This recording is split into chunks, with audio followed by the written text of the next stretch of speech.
masasabi niyo sa performance ng defense team niyo sa ongoing impeachment trial? Yes. Lagi ako nagpapasalamat sa legal team, sa defense team, at sa mga kababayan natin sa suporta nila sa akin at syempre sa tulong nila sa akin at patuloy nila na pagtitiwala sa Office of the Vice President. Personally, ma'am, kumusta na po kayo? Okay lang ako, ma'am. Masakit lang yung paa ko sa pagtayo ng 2 oras. Thank you for coming here, ma'am. Yes, masaya ako na nakasama ko ang ating mga kababayan dito sa London at sa iba't ibang lugar galing sa United Kingdom. At masaya din ako na nakausap ko sila at nalaman ko kung ano yung mga problema bilang isang overseas Filipino dito sa United Kingdom. At syempre, nagpapasalamat ako sa panahon na napaabot ko sa kanila yung mensahe ko para sa mga kababayan natin. May bali-balita po, ma'am, na magre-resign po kayo. Your reaction po on this? Never gonna happen. Hindi ako magre-resign dahil yun ay parang betrayal sa 32.2 million na mga kababayan natin na bumoto sa akin. Kung gusto ni BBM, tanggalin niya ako, gawin niya ang lahat, tanggalin niya ako.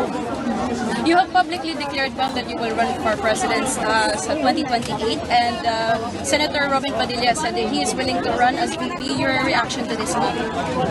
Sa ngayon, pinaprioritize namin yung trabaho namin sa Office of the Vice President at yung defense sa impeachment trial.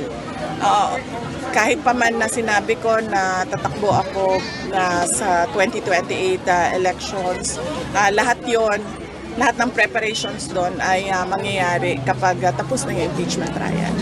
Last 2 questions po, ma'am. Ano po ang masasabi niyo sa nananatili niyo po mataas na trust and approval rating po sa mga iba't ibang survey?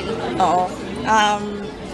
Ako ay isang blessed na tao ng Diyos dahil sa kabila ng kahirapan na pinagdadaanan ng opisina namin at sa paninira ng administrasyon sa akin, sa aking pamilya at sa aming opisina, nandiyan pa rin yung suporta at tiwala ng mga kababayan natin. Kaya malaking bagay yon at sa Diyos ako nagpapasalamat at syempre sa ating mga kababayan.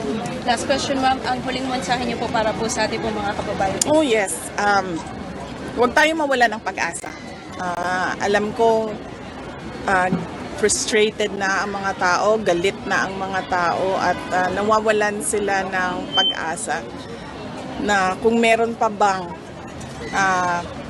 pagbabago at mas maayos na Pilipinas para sa atin at para sa ating mga anak. Pero kapag nagtulungan tayo, ibalik natin ang tapang at malasakit, merong pag-asa ang mga Pilipino at ang ating mahal na Pilipinas. Salamat.